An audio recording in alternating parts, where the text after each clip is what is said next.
I am going to make this introduction in English. My name is Adela Pineda. Eu falarei em inglês. Eu sou a diretora do Instituto Prasueli. É um grande prazer para poder apresentar um ícone do feminismo negro, Sueli Carneiro. Aqui, em Lilas, uma das nossas missões é construir relações horizontais com a América Latina. O que significa isto? Isto significa que aprendemos de latino-americanos que vivem em outras condições da América Latina e que estão completamente engajados com os movimentos sociais na América Latina. E que queremos ter essa grande utopia onde a academia e a sociedade se juntam, se reúnem. Por isso, o professor da Fundação Tinker, o professorado da Fundação Tinker, que faz possível que nós tenhamos aqui conosco a Sueli Carneiro. Outro fato importante do programa dos professores Tinker é que são os nossos professores aqui que fizeram possível esta relação, esta conexão. Agradeço muito ao nosso colega, professor de antropologia Kristen Smith, professor de estudos latino-americanos e da diáspora africana, que fez possível que Sueli Carneiro esteja conosco. Ela veio em 2020, ela foi a palestrante convidada especial de uma conferência muito importante, mas eu não estava aqui em 2020. Foi uma conferência importantíssima sobre o feminismo negro na América Latina. O resultado desta conferência é um maravilhoso, lindíssimo livro, editado por Kristen e na nossa colega Lorraine Lu, professora Lu. Durante essa conferência, a Sueli Carneiro veio e esteve aqui e ela veio e nos acompanhou durante um longo semestre. Esperamos que ela ficou feliz de estar conosco. Eu não acredito que seja necessária uma longa apresentação dela. Ela é uma pessoa muito conhecida no Brasil, destacadíssima. Ela tem trabalhado em programas públicos muito importantes. Ela tem sido ativista e militante e escola. E eu vou deixar a minha colega Kristen Smith. Agradeço muito. Tá, obrigada. Thank you so much, Adela, for that introduction. Muito obrigado, Adela. And I want to first, before I start, because I'm going to introduce her in Portuguese, but before I start, I just want to say thank you again for making this possible. Thank you for creating this space. I think that it's been a wonderful experience. We have a lot of the students from our class here kind of sprinkled throughout. It's been a wonderful experience, and I think that this semester will go down in history, not only at Lilas Benson, but also here on UT's campus. So thank you so much, and thank you to Lilas Benson.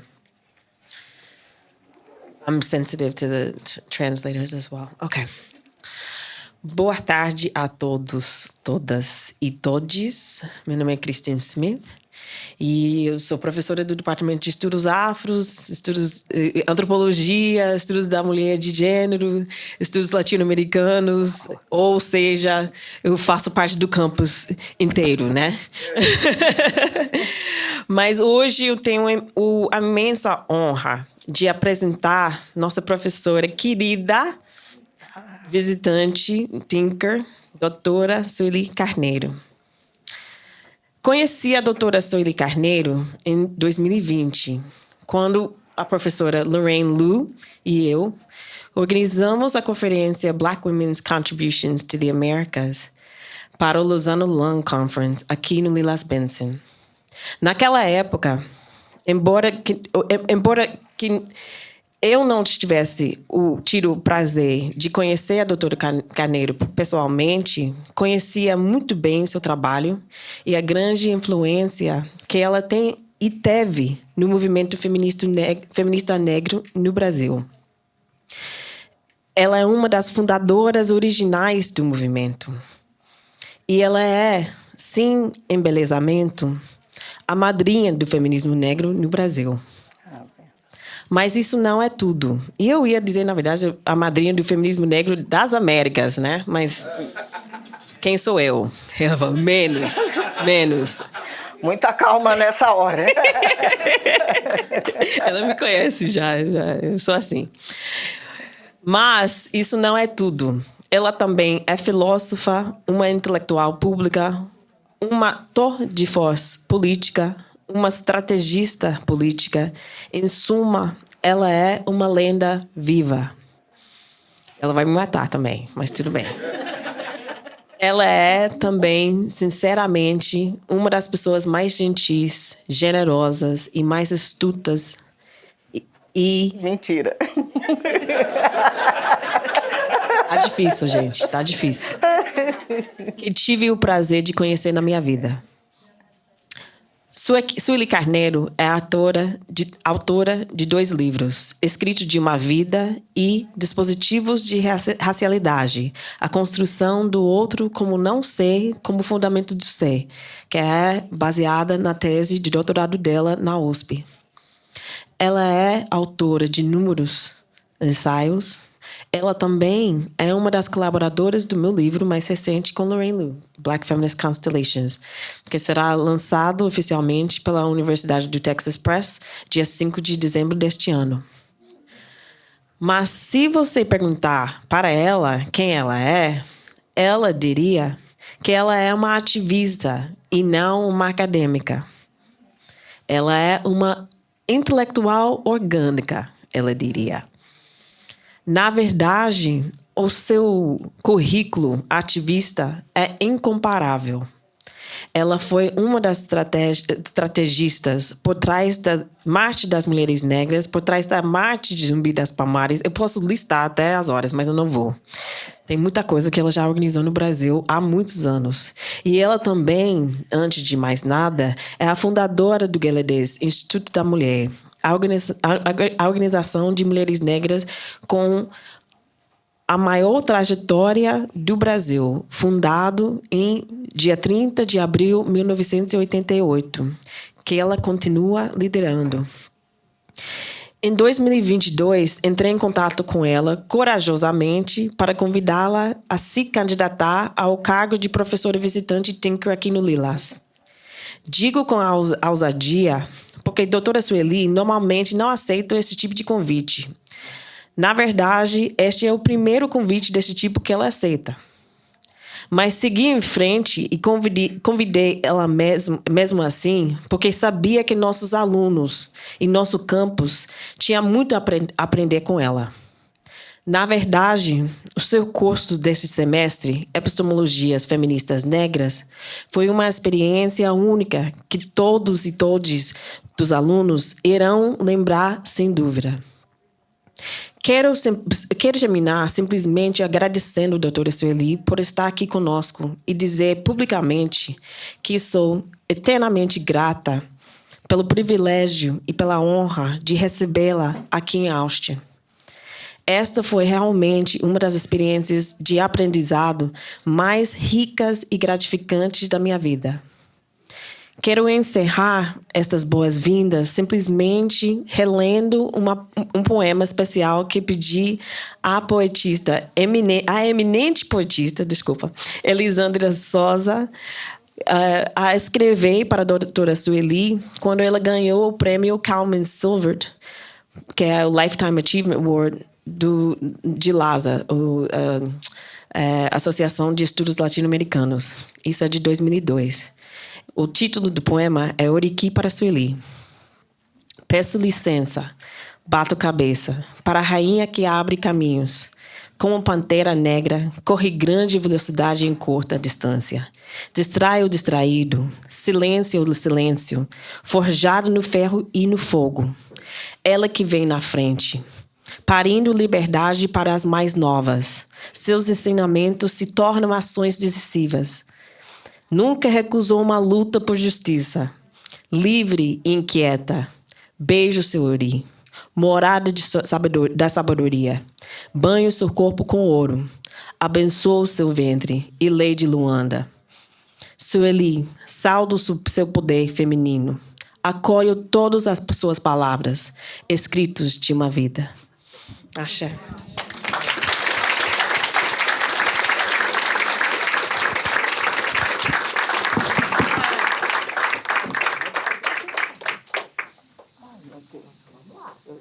Força na peruca. Aqui ou lá? Ok, vou ficar aqui. Acho que vou ficar aqui mesmo. Aqui. Deixa eu só.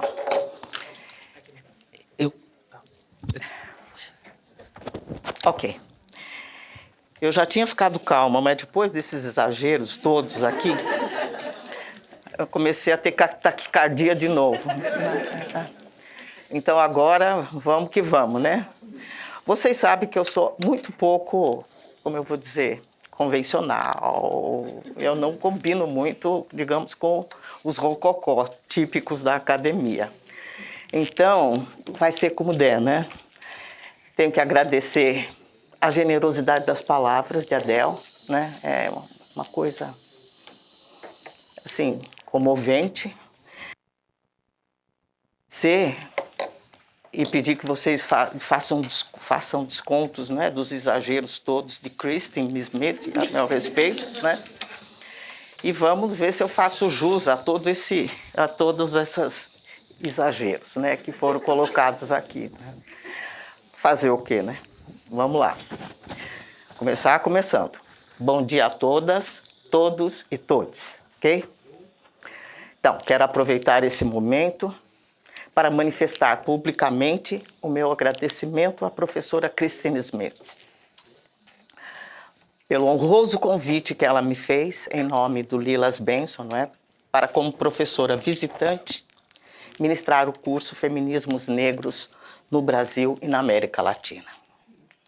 Tem sido uma honra e um privilégio desfrutar dessa oportunidade de conhecer e aprender com todos vocês. Mais uma vez, obrigada, sobretudo, pela recepção carinhosa com que fui recebida e sigo sendo tratada. Não esquecerei. Né? Me permitam situar o lugar de onde falo, que já foi mais ou menos descrito aqui, não é? Com palavras generosas de Adele e Kristen, não é? Quero reafirmar que eu recebi esse convite como reconhecimento e legitimação de uma luta e de uma literatura de combate que ela produz como abertura de horizontes epistemológicos negados pelos processos epistemicidas que o racismo e os sexismos impõem a grupos humanos aos quais eles negam plena humanidade e atribuem incapacidade cognitiva e cognoscente. Estou fazendo esse slow motion porque a tradução me pediu, certo? Ou seja,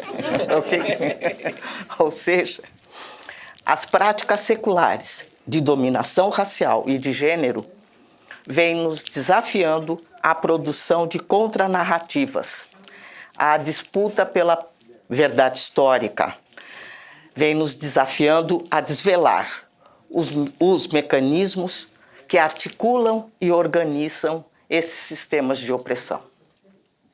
Portanto, minha presença aqui representa mais um momento de reconhecimento daquelas e daqueles que se constituíram como intelectuais públicos longe da vida acadêmica tradicional.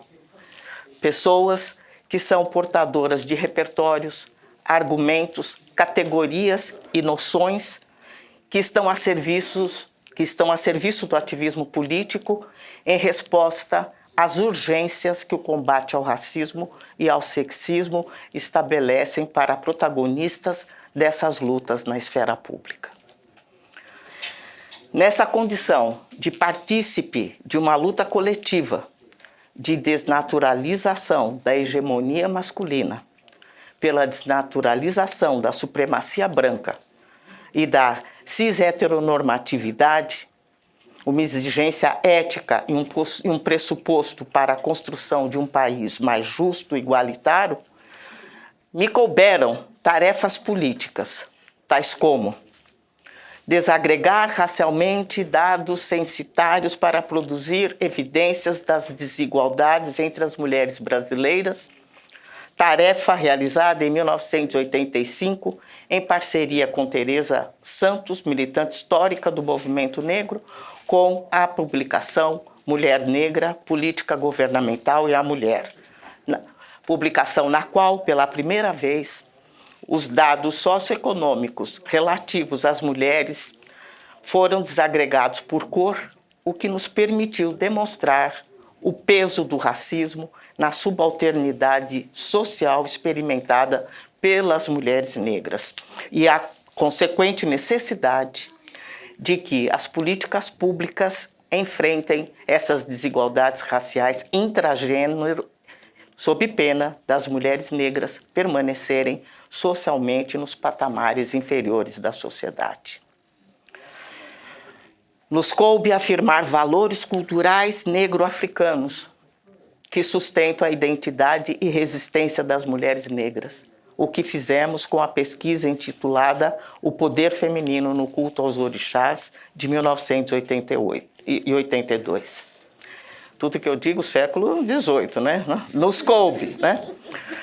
Produzir argumentos para consubstanciar uma estratégia política de enegrecimento do ideário feminista, em especial das políticas públicas voltadas para a produção da igualdade de gênero.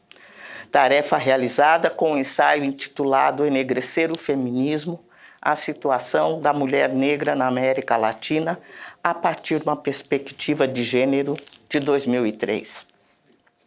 Nos coube desnudar os dispositivos de poder e saber implicados na persistente reprodução da inferioridade social de pessoas negras.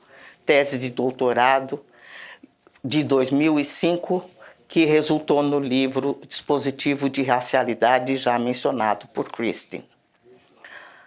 Ocupei-me também em desenhar organizações políticas indispensáveis para fazer avançar essas demandas colocadas pelas mulheres negras e pela população negra em geral para a realização de seus direitos econômicos, sociais, civis, culturais e ambientais sistematicamente violados pelas práticas discricionárias de base racial e de gênero. Essas são algumas das tarefas políticas que deram sentido à minha vida, que evidenciaram os meus vínculos comunitários e foram e são a argamassa da minha produção intelectual em honra à ancestralidade que me trouxe até aqui e aos compromissos e responsabilidades que tenho com as novas e vindouras gerações.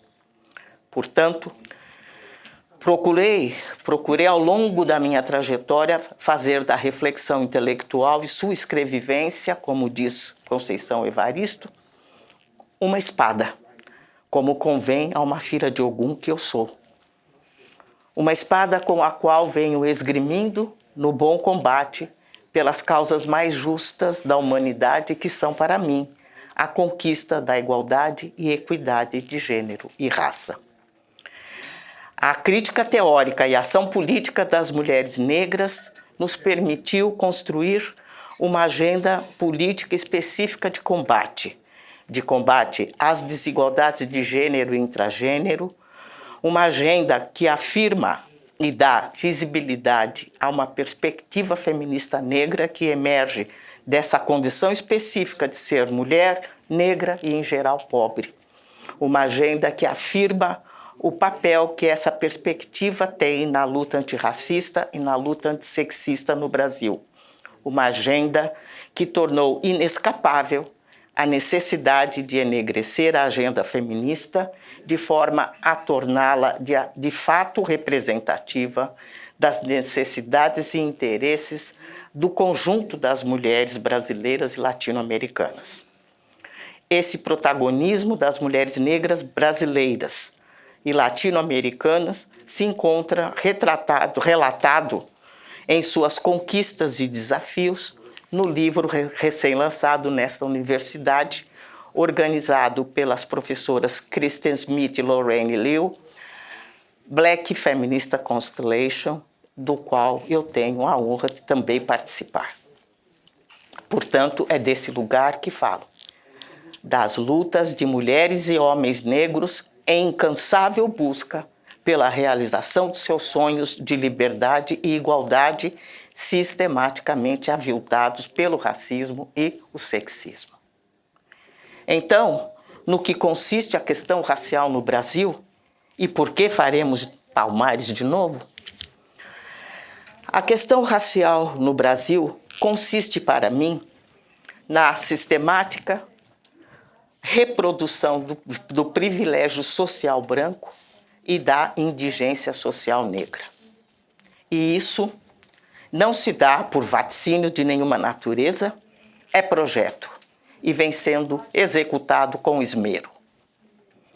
As diferenças brutais de inserção social de brancos e negros no Brasil revelam a coexistência no mesmo território de uma apartação racial cuja dualidade esteve sempre latente nos dilemas recorrentes sobre os quais se debruça a inteligência nacional no que tange à questão nacional e à modernização. Dilemas esses que, para o sociólogo Ottaviani, são intrínsecos ao persistente processo de ocidentalização do país, empreendido por suas elites e adotado por diferentes atores sociais, o que resulta para Ottaviani no fato de que, abro aspas, a despeito da variedade de projetos e das utopias formuladas por governantes e governados, movimentos e partidos políticos, por intelectuais à sombra do poder ou na oposição, a tendência predominante aponta sempre no sentido da ocidentalização do país, do seu embranquecimento, fecho aspas. O sucesso dessa estratégia pode ser descrito no Brasil por formulações complexas ou pelas evidências empíricas, como, por exemplo, no fato de que há a absoluta prevalência de pessoas brancas em todas as instâncias de poder da sociedade, nos meios de comunicação, nas diretorias, gerências e chefias das empresas, nos poderes legislativo, executivo e judiciário, nas hierarquias eclesiásticas, no corpo docente das universidades públicas ou privadas. Essa eleição da brancura como ideal de ego da sociedade brasileira se consubstancia em procedimentos que garantem a seleção preferencial de pessoas brancas às ocupações de maior prestígio, poder e remuneração no Brasil. A isso tem se chamado de meritocracia. Portanto, como afirma o filósofo Paulo Carbonari, o Brasil optou pela desigualdade. O Brasil optou pela violência. A desigualdade não é um fenômeno circunstancial no Brasil, seja sob o aspecto da organização social, econômica, política ou cultural. Ela se reproduz como estratégia de integração ou de desintegração social. Essa assertiva de Carbonari se evidencia no destino social de negros e indígenas em nossa sociedade.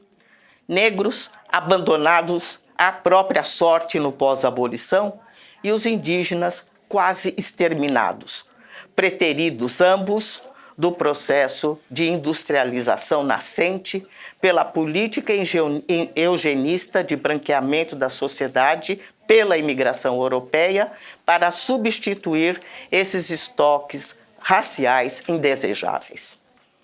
Esses condicionamentos históricos, escolhas e substratos culturais de nossa sociabilidade nos conduziu a esse país racialmente apartado, cuja maior expressão são os diferentes índices de desenvolvimento humano reencontrados para brancos e negros no Brasil.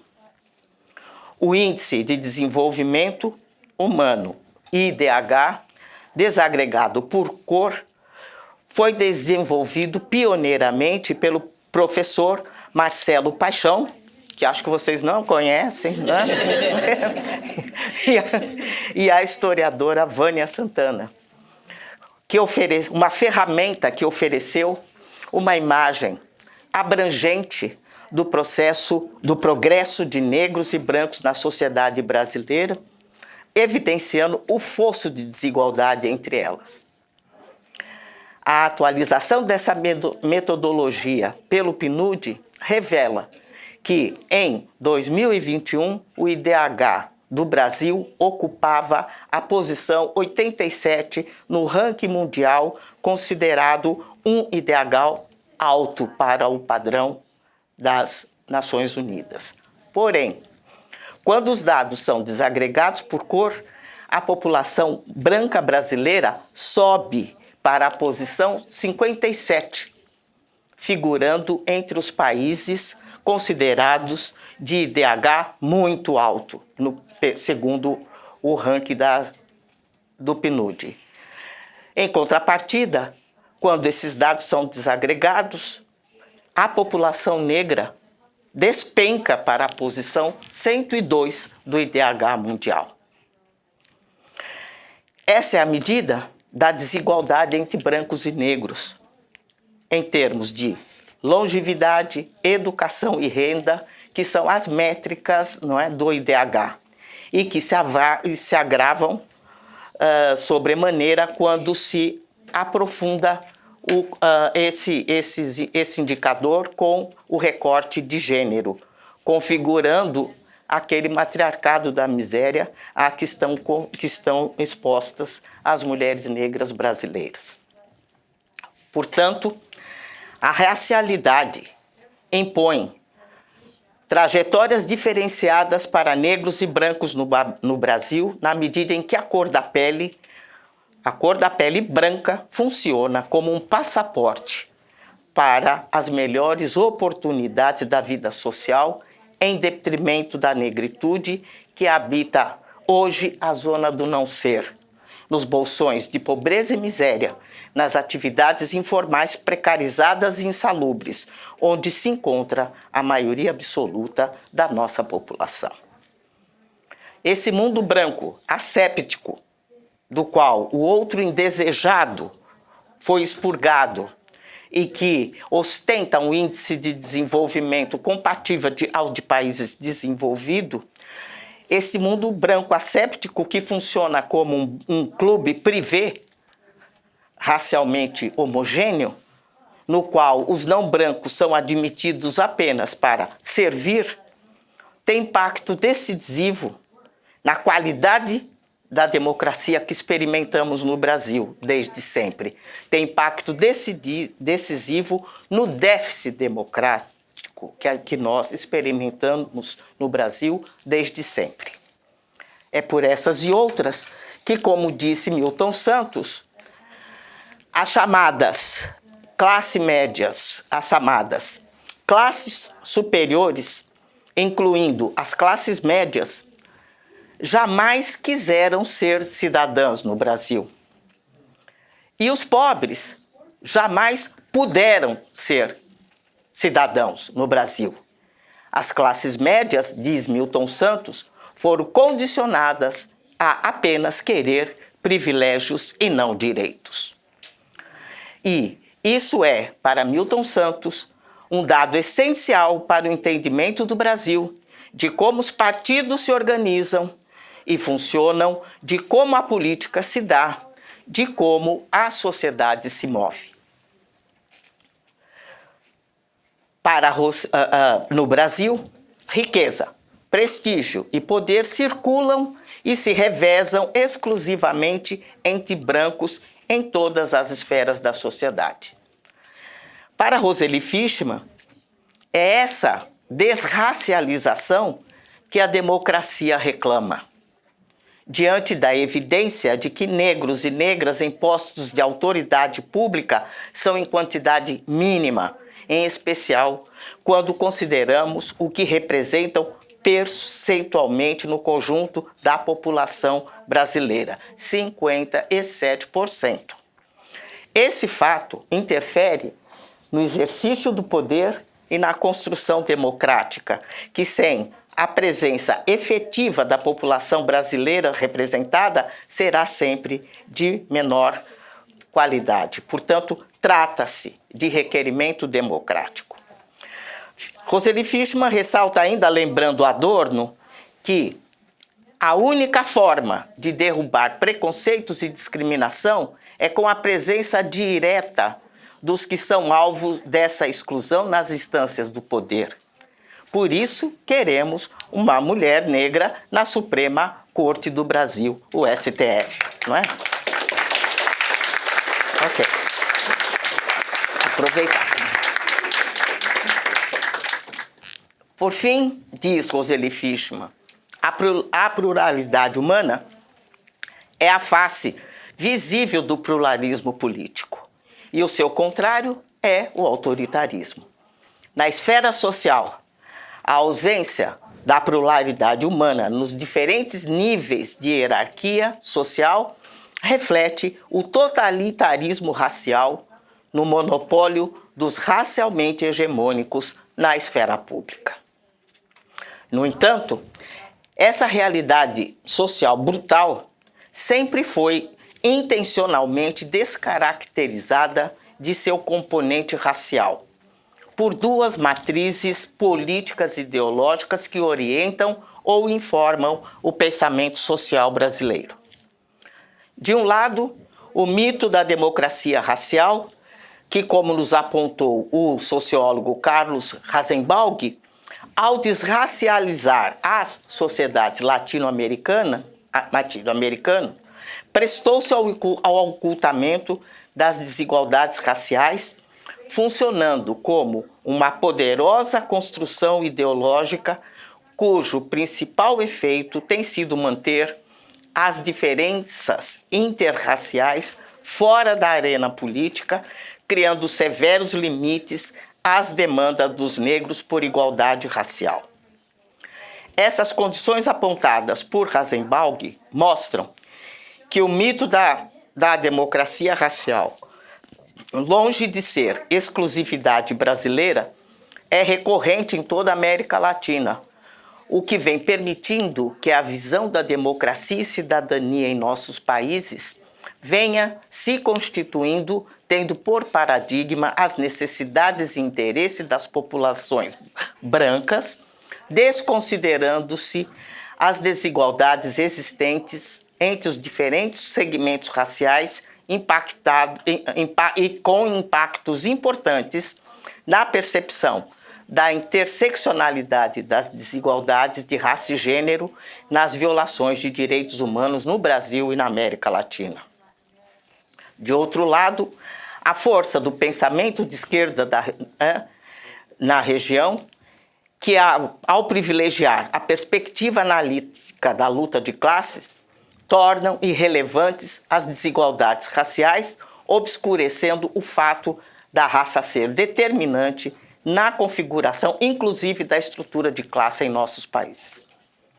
No pensamento de esquerda, a questão racial foi minimizada, relativizada ou ignorada, ora reduzida a resíduos da escravidão, ora tratada como epifenômeno da luta de classes a ser superado pelo avanço das forças produtivas e gradual inclusão das populações negras no sistema produtivo, o que de fato não aconteceu, certo? Essas duas matrizes ideológicas, o mito da democracia racial e a perspectiva da luta de classes, têm, portanto, em comum a minimização ou não reconhecimento e a invisibilização da raça para as questões de direitos humanos, da justiça social e da construção democrática. É nesse contexto que se insere a resistência negra no Brasil. que tem como o horizonte utópico o lendário Quilombo dos Palmares. Como afirmou a deputada Benedita da Silva em um artigo na Folha de São Paulo de 1995, o primeiro grito de liberdade ecoado no Novo Mundo, foi dado por Zumbi, que pagou com a própria vida por ter ousado construir na Serra da Barriga, em Alagoas, a República de Palmares, onde conviveram em liberdade escravos, fugidos, índios e brancos pobres.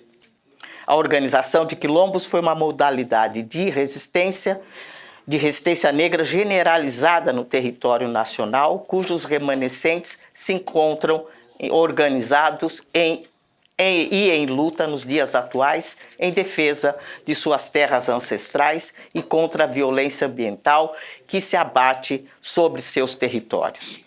Desde então, Palmares permanece como metáfora do país a ser construído em contraposição à escolha feita pelas elites nacionais. Adentrando a década de 1970 do século passado, a memória coletiva da experiência de Palmares será resgatada para inspirar a criação do 20 de novembro, como a data da consciência negra, criada pelo Grupo Palmares do Rio Grande do Sul, tendo entre seus idealizadores o poeta e militante negro gaúcho Oliveira Silveira, que assim relata a construção dessa data, abro aspas. Nossas conversas giravam em torno da insatisfação com o 13 de maio. Achávamos que a comemoração, além de chapa branca, homenageava uma princesa portuguesa e não o povo negro. Daí percebi que era preciso encontrar uma data que fizesse jus à luta continuada dos negros brasileiros.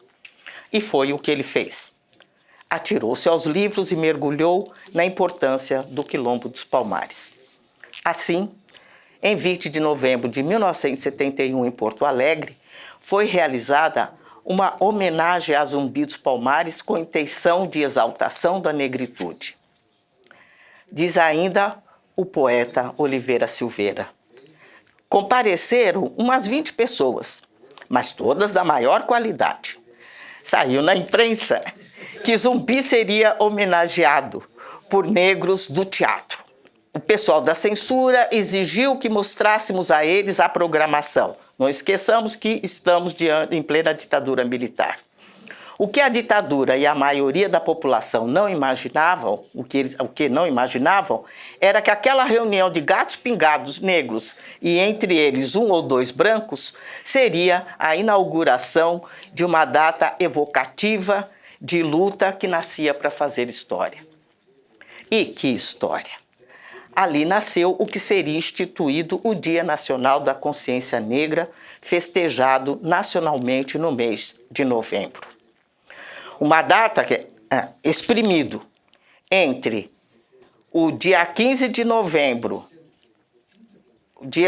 o dia dedicado à proclamação da República, e entre o dia 19 de novembro, Dia Nacional dedicado à bandeira, o dia 20 de novembro se reveste de uma dimensão inaudita, sobrepondo, né, as duas datas da historiografia oficial e avançando em reconhecimento internacional. Já pudemos celebrar o 20 de novembro, Zumbi dos Palmares, em anos anteriores, na Alemanha, em Nova York, em Bogotá, lugares para onde ele é conduzido pela diáspora afro-brasileira. E aqui estou eu, este ano, celebrando Palmares com vocês, né? Apropriado pela diáspora africana e incorporado à tradição panafricanista ou por acadêmicos da área de estudos sobre escravidão e resistência nas Américas, caminha Zumbi dos Palmares para atingir a estatura histórica de Simão Bolívar, José Martí e outros símbolos das lutas por liberdades nas Américas. Para a historiadora Beatriz Nascimento, o fascínio de heroicidade de um povo regularmente apresentado como dócil e subserviente reforça o caráter odierno da comunidade negra, que se volta para uma atitude crítica às desigualdades sociais a que está submetida, e precisamente por Palmares ter sido, por mais de três décadas, uma instituição livre, paralela ao sistema dominante, a sua mística vai alimentando anseios de liberdade na consciência nacional. Símbolo de resistência à escravidão, desejo de uma utopia, reforço de uma identidade brasileira pelo viés da resistência popular, são as ressignificações que Quilombo vai adquirindo ao longo da história. No dizer de Beatriz Nascimento, a África e o Quilombo são terras-mãe imaginadas, esperanças de um país mais justo, onde haja liberdade, união e igualdade.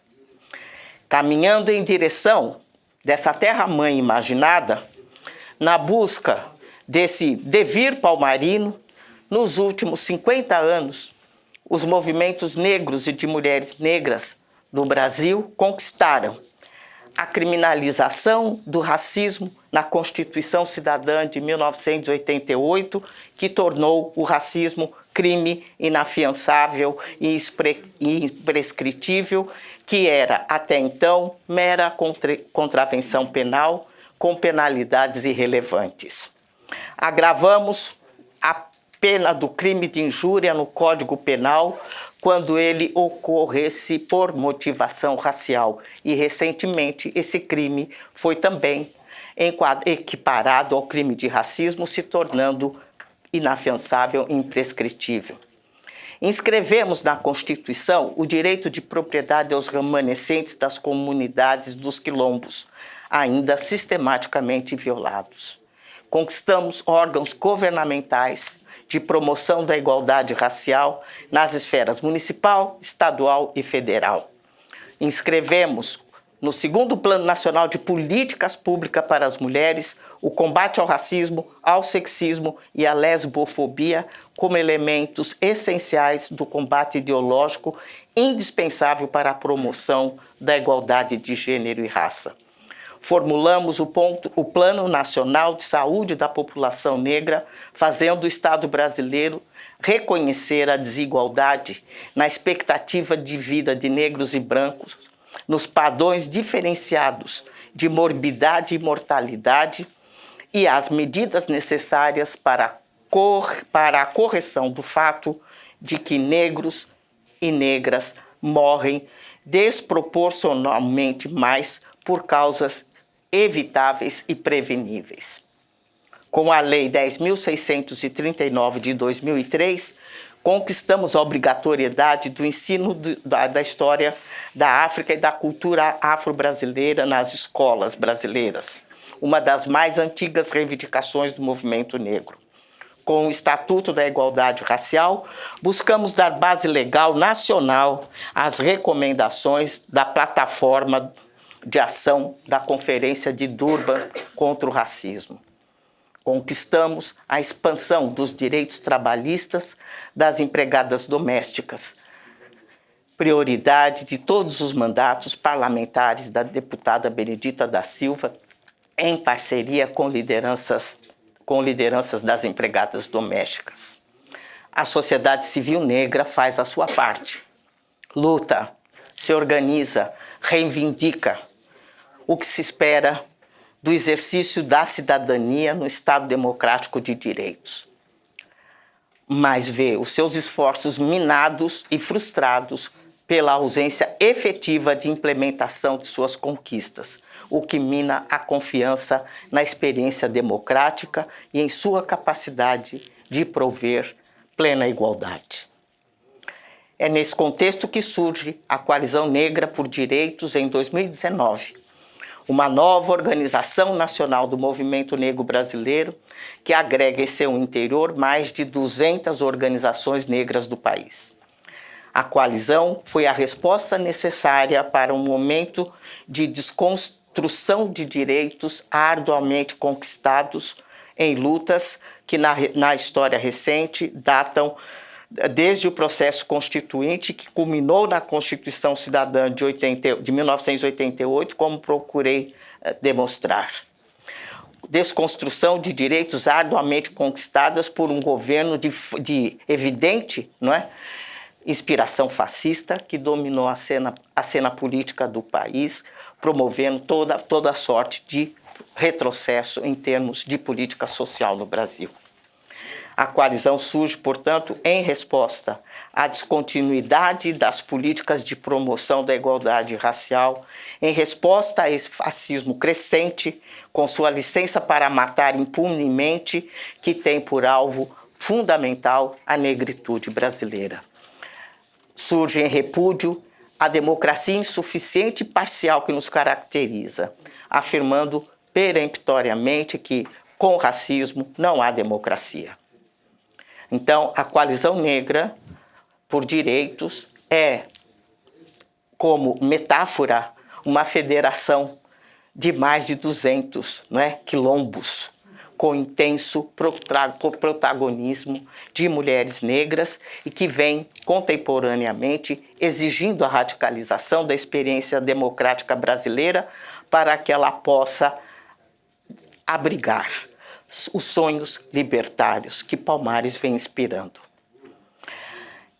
E essa radicalização democrática afirma que não há democracia sem enfrentar o racismo, a violência policial e o sistema judiciário que encarcera desproporcionalmente a população negra, que não há cidadania sem garantir redistribuição de renda, trabalho, saúde, terra, moradia, educação, cultura, mobilidade, lazer e participação da população negra em espaços decisórios de poder. Que não há democracia sem garantias constitucionais de titulação dos territórios quilombolas. Que não há democracia sem o respeito à liberdade religiosa. Não há justiça social sem que as necessidades e os interesses de 57% da população brasileira que é negra sejam plenamente atendidos. Que não há democracia com mulheres negras confinadas socialmente nos patamares inferiores da sociedade.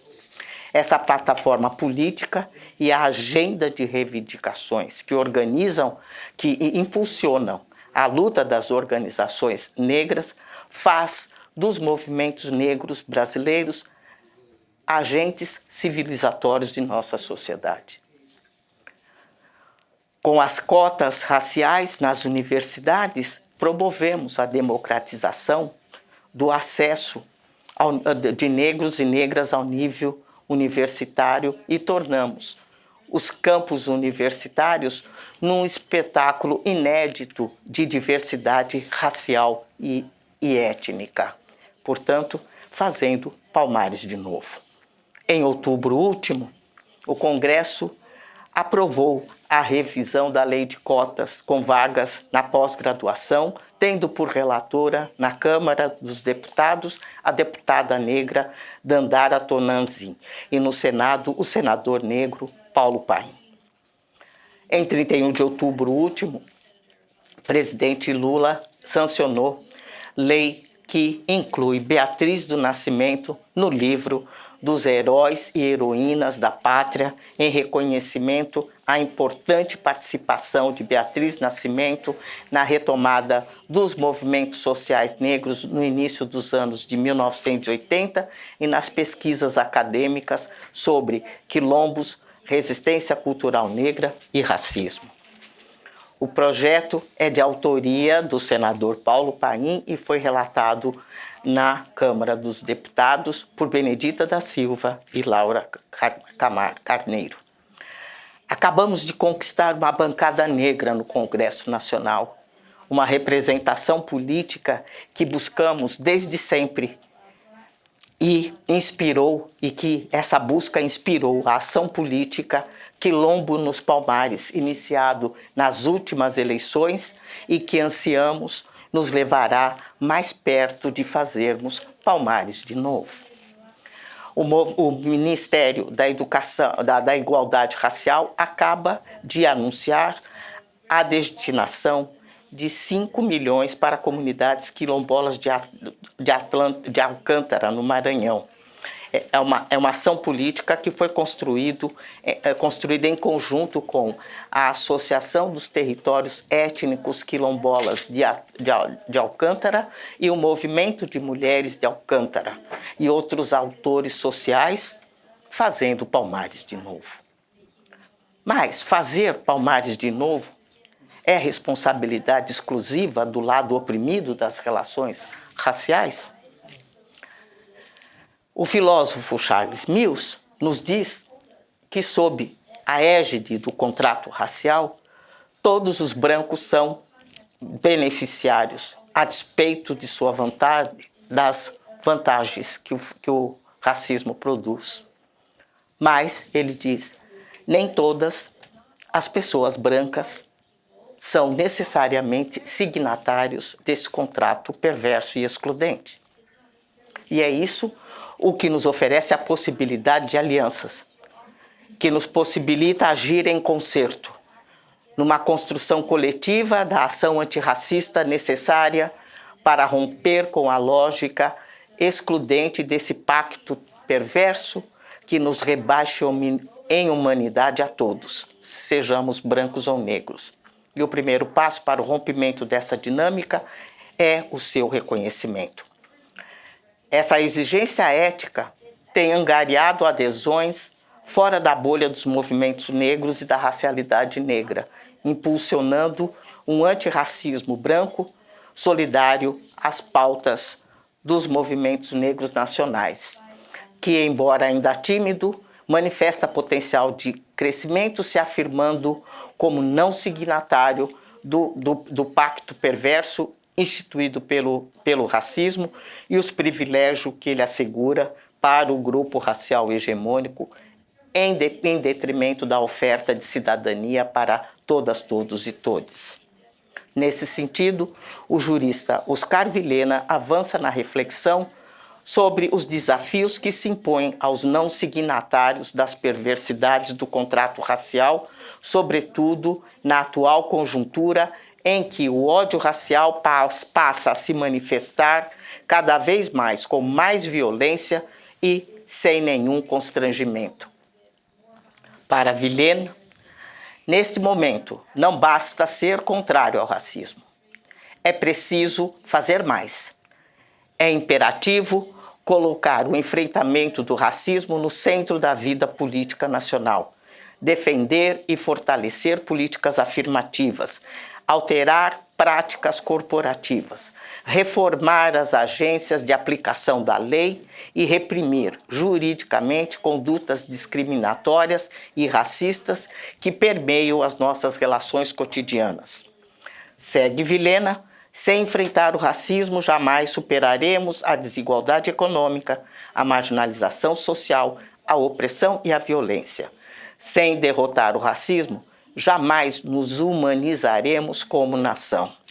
O protagonismo do movimento negro não exime brancos antirracistas da responsabilidade de participar dessa luta.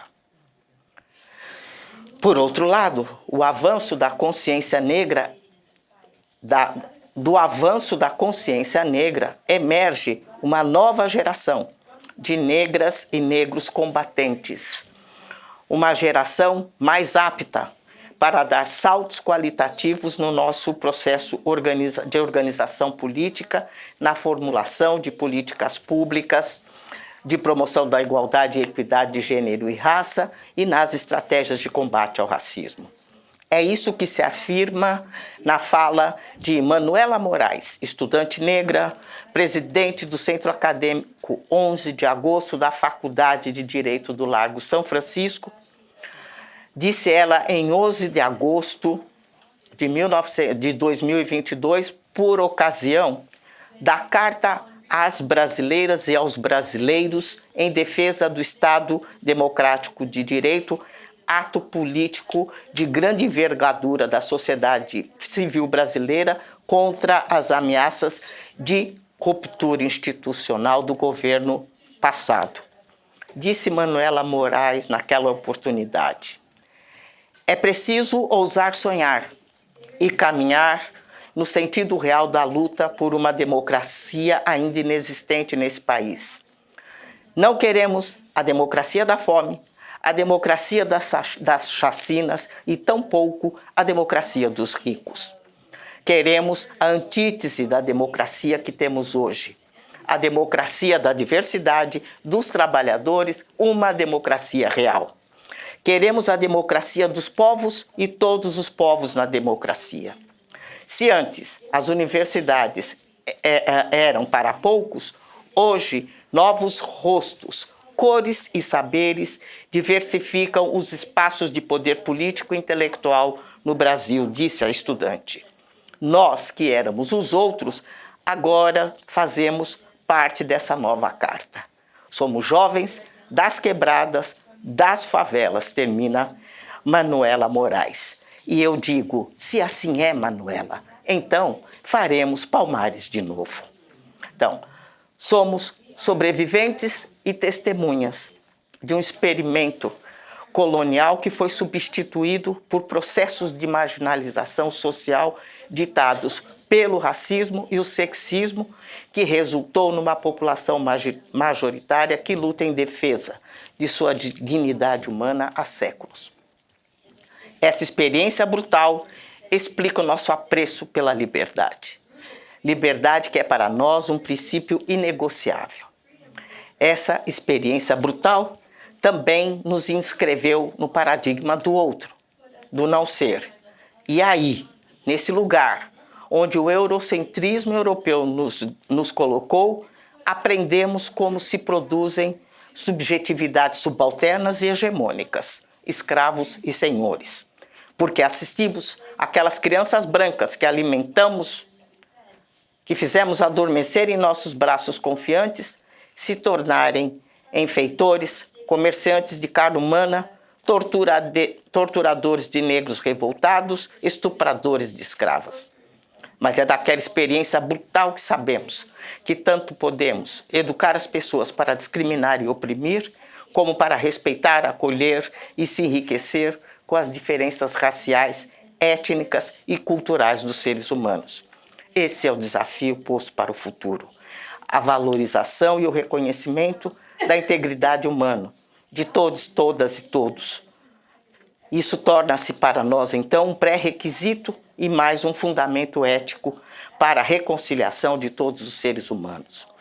O princípio capaz de fazer com que cada pessoa, com a sua diferença, possa se sentir confortável e em casa nesse mundo. Essa missão civilizatória é o ponto mais importante da agenda das próximas gerações de feministas e antirracistas. Por fim, quero me referir a outra dimensão dessa problemática. No Brasil, o racismo e o sexismo transformam suas vítimas num ônus para a sociedade, um desafio para o desenvolvimento e um impasse para a consolidação da democracia. Desse ponto de vista, o sentido último de nossas reivindicações por igualdade e equidade é a realização plena de nossa condição humana que o racismo e o sexismo negam. Portanto, reivindicamos também o direito de oferecer e doar, porque a nossa condição de vítimas ou de credores sociais não está inscrita em nossa natureza, mas foi historicamente construída. Queremos conquistar o direito de oferecer ao desenvolvimento de nosso país nossa inteligência, nosso vigor físico, nossa herança cultural, nossos valores espirituais, nossa criatividade, os saberes insurgentes que produzimos e nossa extraordinária capacidade de resistência e resiliência. Uma resistência feita de sonhos libertários que conformam uma nova estética social fundada noutra ética, em que a diversidade humana se constitui no mais belo espetáculo da natureza a ser preservado. Oprimidos são sempre portadores da possibilidade de elevar o patamar civilizatório da humanidade. E essa missão civilizatória é talvez o ponto mais importante da agenda que nos impulsiona. Com essa convicção, faremos Palmares de novo. Venham conosco. Obrigada. Ok.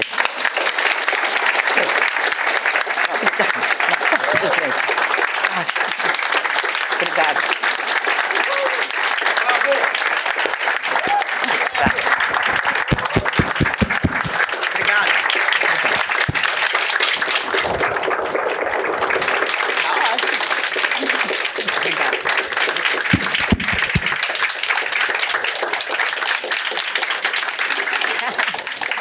Sempre. Desculpa, acho que eu cansei vocês, né? Foi. Ficar assim com um tempão aí. Pode beber um pouquinho de água, descansar um pouquinho, porque a gente pode abrir para perguntas. Eu acho que a gente tem tempo para, tipo, 1, 2, que horas são? 5. 4 e 5. Ah, é 4 e 5. Então, a gente tem meia hora? Ok. Meia hora para perguntas. Alguém tem perguntas? Pode ser em inglês, português, espanhol. Se não tiverem, não se acanhem. Podemos ir embora mais cedo. Parabéns pela apresentação. Oh, peraí. Microfone. Marcelo Paixão, parabéns pela apresentação. Não tem muito, né, realmente sintetizou. Acho que você traz consigo toda uma história, experiência de lutas, que, enfim, aqui uma trajetória intelectual, mas a gente ainda continua em movimento. Sim. Né? E o Brasil atravessou um período trágico entre 2019, até antes, mas entre 2019 e 2022 foi um período trágico também para o movimento negro. Sim. E agora temos um novo governo, que temos mais esperanças, mas também muitas contradições. Uhum. Como hoje, não vou falar o movimento negro brasileiro, não vou usar, mas como hoje o Guelé 10... Não coloca o 10 nessa Quais são como vocês estão compassando as estratégias de vocês? Vou me responsabilizar nesse momento? sozinho. É uma pergunta, enfim, para um pontapé inicial. Ok. Obrigado. Ele não aliviou, né? Nada como fogo amigo, né? Pois é, Marcelo. Eu vou te contar, durante o processo, o que é que eu dizia, né? Nós atravessamos... Não sei o que eu fiz, peraí. Eu sempre faço errado isso aqui. Tá bom. Agora. Ok. Veja, o que nós atravessamos com os 4 anos, né? Do inominável, né? Eu considerei aquilo uma experiência aterrorizante, o suficiente para eu minimizar toda e qualquer expectativa, entendeu? Desde que mudança ocorresse. Porque nós estávamos sendo conduzidos para um estado de coisas em que o genocídio contra nós iria se instituir, não é? Oficialmente, sem possibilidade de reação. A nossa agenda, eu dizia que o imperativo daquele momento, diante daquele cenário aterrorizador, porque muitas pessoas banalizaram o que estava acontecendo, mas talvez as gerações mais novas não tenham uma ideia clara do que significa fascismo, né? Legitimado, né? E as consequências que o mundo paga até hoje, né? Por exemplo, pela última experiência que se teve, né, mundial em relação a isso. Então eu achava que aquilo era tão perigoso, tão nocivo, que a questão essencial para nós era resgatar aquela porcaria de democracia que nós sempre tivemos. O patamar mínimo, entendeu? Necessário para a gente voltar a fazer a disputa. Malgrado, sempre dizendo, aquela democracia de baixa intensidade que sempre tivemos, mas a recuperar uma ambiência democrática, entendeu? Que nos permitisse voltar para o jogo, né? Me parecia a questão essencial. Portanto, eu só sabia o seguinte, nós só tínhamos uma bala de prata para fazer aquele enfrentamento. E se chamava, essa bala de prata era Luiz Inácio Lula da Silva. E, felizmente, a sociedade brasileira foi capaz, né? Foi capaz de reagir àquela ameaça tão brutal que estava se colocando aí, que estava se colocando para nós, e fazer a única escolha, né? Que poderia nos conduzir a alguma normalidade democrática. E é evidente que a gente tomou essa decisão numa correlação de forças bastante complicada. Foi por um triz, não é? Que nos foi possível sair daquela situação e com o agravante de carregar para a nova situação sequelas deixadas, não as sequelas, mas, por exemplo, um Congresso completamente complicado, hostil, em que mantém, digamos, o governo sempre com uma espada de Damocles sobre a cabeça, né? Se aquelas reivindicações e imposições, né, tão pouco republicanas deles não forem atendidos. Então, eu acho que nós estamos num momento extremamente complicado, porque mesmo essa democracia de baixa intensidade que a gente resgatou, mesmo nesse cenário, a gente não tem condição. Desculpa que eu me distraí ali com um negócio ali. É o meu mesmo, que eu estou atrapalhando a vida da Ana Luísa. Desculpa aí, Ana. Então, eu acho que a gente, o tempo todo, nós vamos ter que trabalhar durante todo esse tempo com esse governo, primeiro, tentando assegurar a correlação de força mais favorável. E, ao mesmo tempo, tentando, né, pressioná-lo para fazer avançar a agenda. E é delicado, é extremamente delicado. É evidente que nós vamos ficar falando, queremos uma mulher no STF. Nós temos a obrigação de fazer isso. Né? Nós não temos saída, nós temos a obrigação de fazer isso. Nós queremos ampliar a política de cotas e nós não podemos deixar de reivindicar e de nos organizar e pressionar para isso acontecer. Mas nós não podemos descuidar das condições mais amplas, conjunturais, que podem fazer com que esse retrocesso, não é, ele retorne.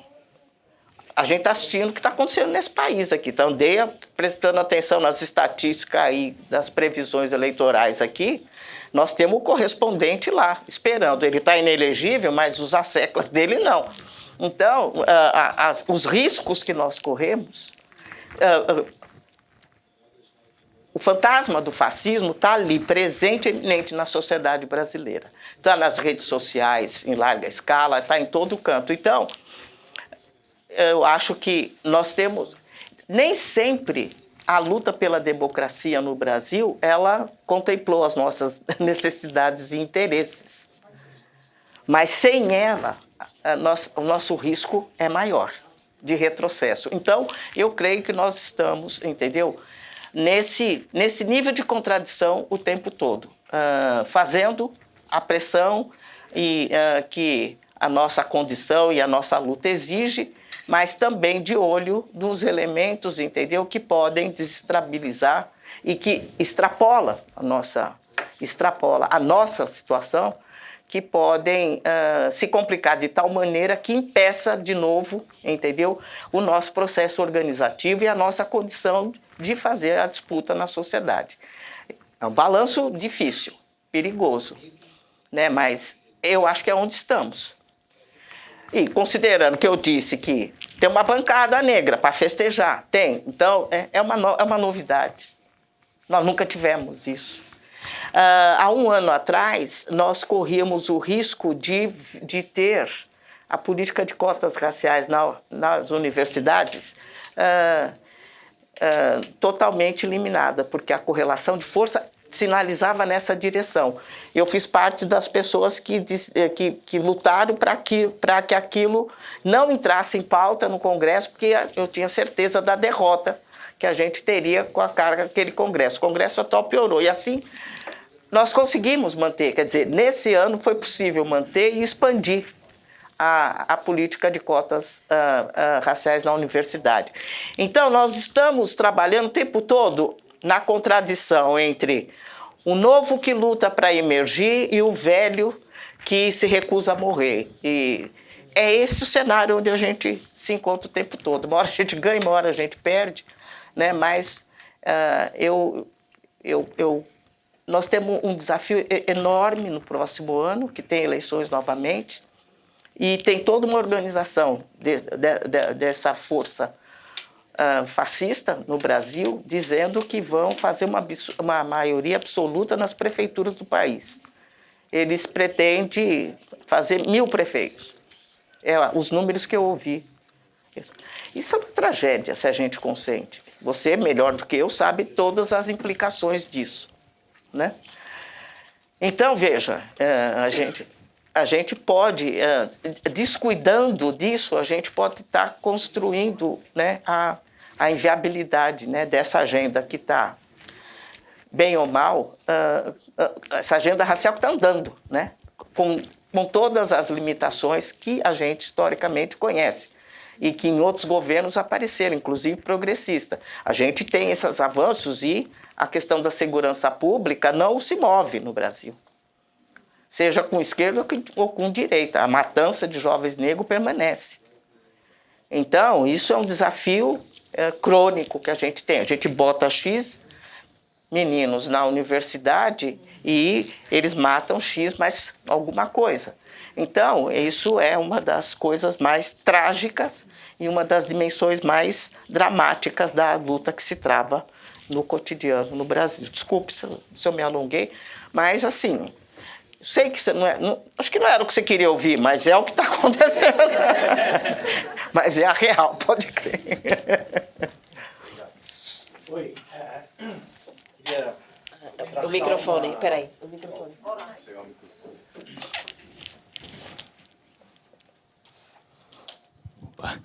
Para fazer uma ponte com o que está acontecendo aqui agora em Austin, na cidade, enquanto nós estamos sentados aqui tendo essa conversa, um júri agora está deliberando e decidindo se eles vão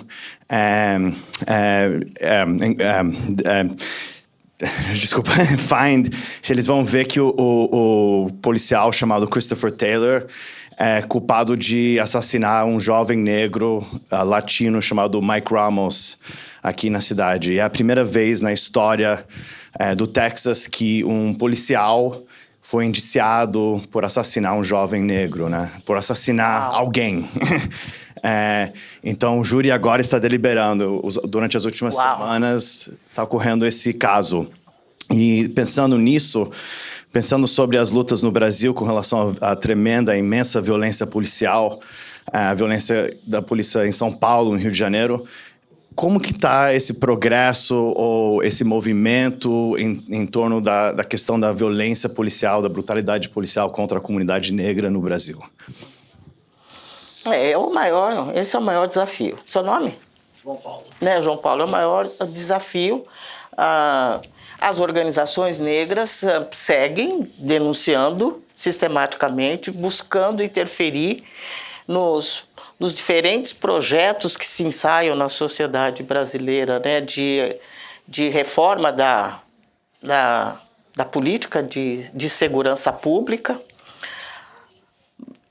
Mas tudo que se ouve sempre é que a polícia militar, por exemplo, que é a executora, né, dessa política, não responde nem aos governadores, né? Se ela não responde nem aos governadores, né, e que os governadores não têm força, sei lá, de contenção sobre elas, significa que elas se referenciam para outras forças, e que outras forças que historicamente nos têm como um perigo para a segurança nacional. Chegou a esse nível. Existe alguma teses no Brasil em que, inclusive, esses documentos que não são de conhecimento público das Forças Armadas tratam a população negra como um problema de segurança pública. Então, nós somos o inimigo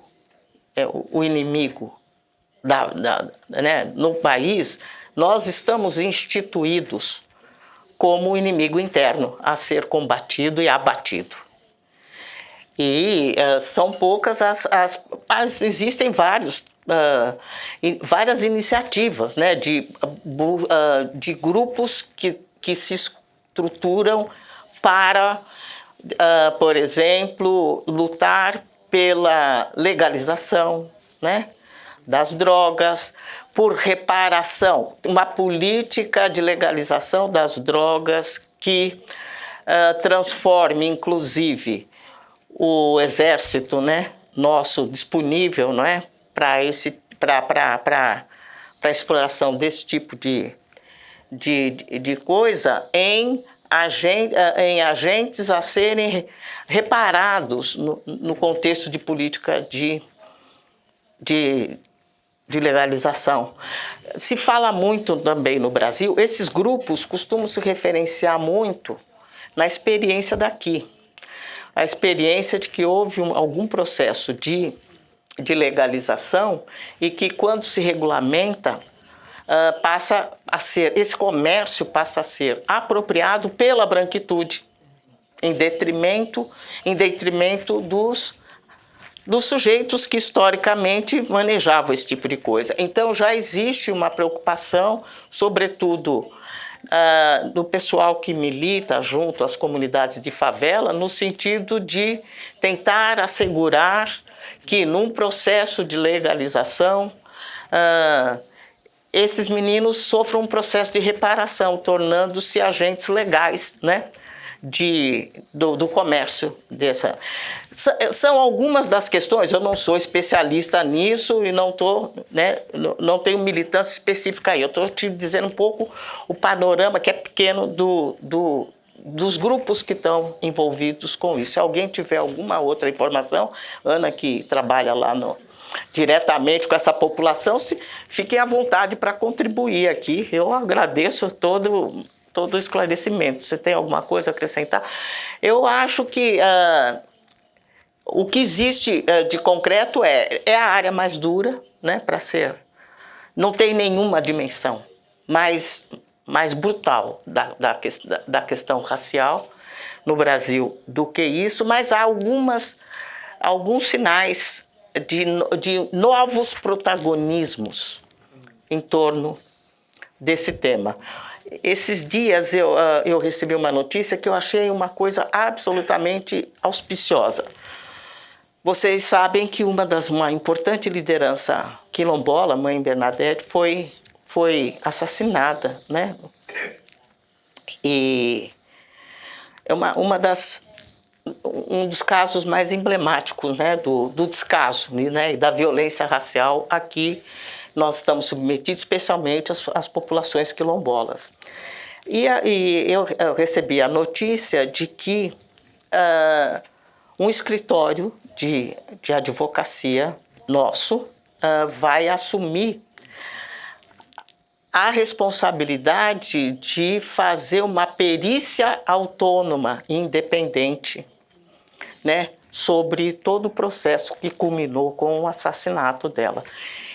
Parece pouco, talvez, né, para quem vive num país assim, né, com a potência que esse aqui tem, mas é uma novidade, né, e um avanço importante, né, dentro poder imaginar que a gente conta com essa possibilidade, né, de que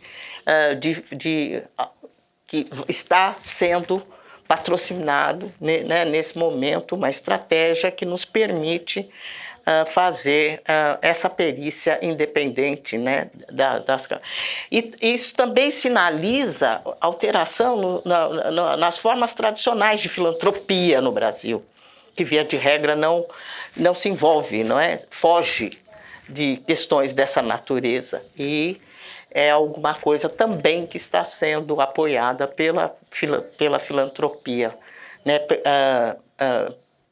nacional, que é uma novidade também. Então, são esses elementos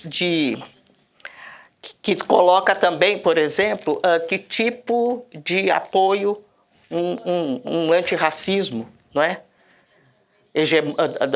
Do grupo hegemônico, como ele pode contribuir no processo de luta, por exemplo, né?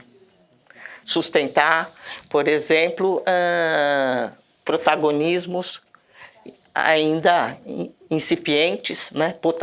Potencializar em áreas que são as mais duras da temática, né?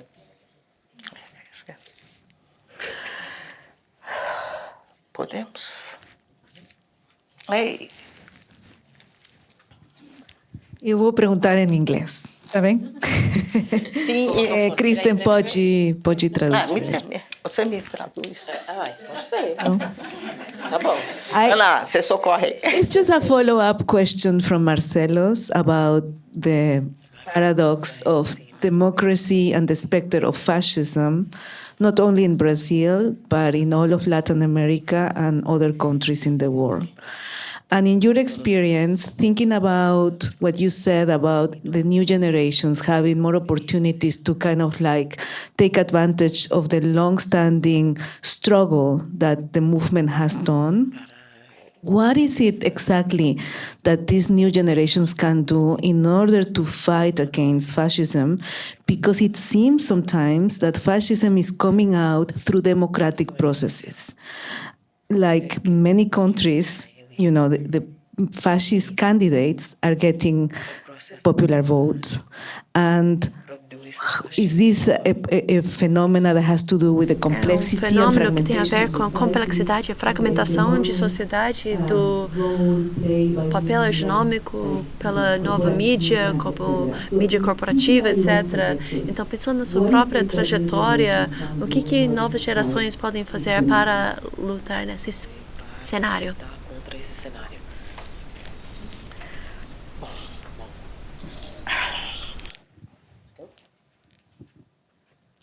Sintetiza a pergunta aqui. Basicamente, o que a nova geração pode fazer para enfrentar esse cenário do fascismo, explorar o processo democrático para entrar nas políticas públicas e mudar a cena política das Américas, principalmente da América Latina? Porque aparentemente o fascismo agora parece em alguns países venir de processos democráticos. Muitos candidatos fascistas têm um voto muito grande. Sim, a Argentina está lá, nossa Senhora, misericórdia. Um pesadelo. O próprio Bolsonaro, né? Não, ele está inelegível, mas o outro corre o risco de se eleger, né? Olha, eu tenho pouco a acrescentar, Del, sobre o que eu já disse. As organizações negras são as organizações que diuturnamente estão lutando para conscientizar, não é? Para conscientizar e organizar, especialmente a juventude, para todos os riscos que estão implicados, não é? Num fechamento democrático, sobretudo para nós. O que quer que aconteça, entendeu? Num processo de fechamento, não é? Da democracia no Brasil, nós seremos o alvo e as vítimas preferenciais. O que quer que aconteça. Não é? Porque a branquitude sempre está protegida, inclusive em contextos de agravamento. Ela já desenvolveu estratégia suficiente para se blindar e para ir para outro canto, se necessário for, para se livrar Então, o alvo de qualquer processo de fechamento seremos nós. E eu acho que isto é alguma coisa que a juventude negra tem uma consciência muito, cada vez mais clara, né? Ou mais escurecida, como eles diriam. Eles diriam. Mas eles me corrigiriam rapidamente. Ainda bem que eu não estou com aqueles radicais lá, entendeu? Mas é por isso que eu trouxe o exemplo da fala de uma estudante de direito que foi negra, uma estudante de direito negra que foi alçada à condição de liderança de um dos mais tradicionais centros acadêmicos da história da Universidade do Brasil, que é uma universidade tradicional, né, que sempre reproduziu, não é, as elites nacionais, que formou os principais juristas do país. E veja, o avanço da questão racial esta menina negra é presidente desse centro acadêmico, né, nessa sociedade, nessa universidade nessa faculdade com uma história tão importante do ponto de vista das elites nacionais. E é ela que está dizendo, quer dizer, a confiança que eu tenho, entendeu? No que essa juventude está fazendo, de como eles vão sustentar a necessidade de preservar a democracia como pré-requisito essencial para sustentar as nossas lutas, eu manifesto essa confiança na fala dessa menina. E hoje a gente tem meninas como essas espalhadas no país inteiro, meninas e meninos como essa, ou seja, por exemplo, eu citei a Coalizão Negra para o Direito, que agrega mais de 200 organizações, e que é formada em grande parte por uma juventude negra vibrante que está espalhada no país inteiro, e não é um país pequeno, não é? Então, eu acho que isso está absolutamente em pauta, mas nós estamos com uma sociedade dividida, né? Nós temos uma sociedade dividida, sobre nós do lado de cá e eles do lado de lá. E do lado de lá eles têm o contingente também deles. Estamos em disputa. Estamos em disputa. Conseguimos viabilizar a nossa bala de prata e eu espero que a gente sustente isso e que a gente tenha um respiro democrático aí de pelo menos uma década, né, para poder recompor as perdas, né, e fazer avançar a agenda. Eu só posso confiar. Estamos trabalhando. O que eu sei tem mais de 200 organizações negras no Brasil trabalhando para isso, formando gente para isso, lutando por isso. E eu só confio nisso. Ok, obrigada. Obrigada. Ai, obrigada. Queridona. Obrigada. Obrigada pela acolhida. Muito obrigada pela conversação. Graças. That's it. That's my Portuguese. Isso é tudo que eu sei em português, foi o que aprendi hoje. Obrigada a todos por estarem aqui, foi muito inspirador, pelo menos para mim, mas acho que para todos nós. E vamos lutar. We'll create the Palmares again.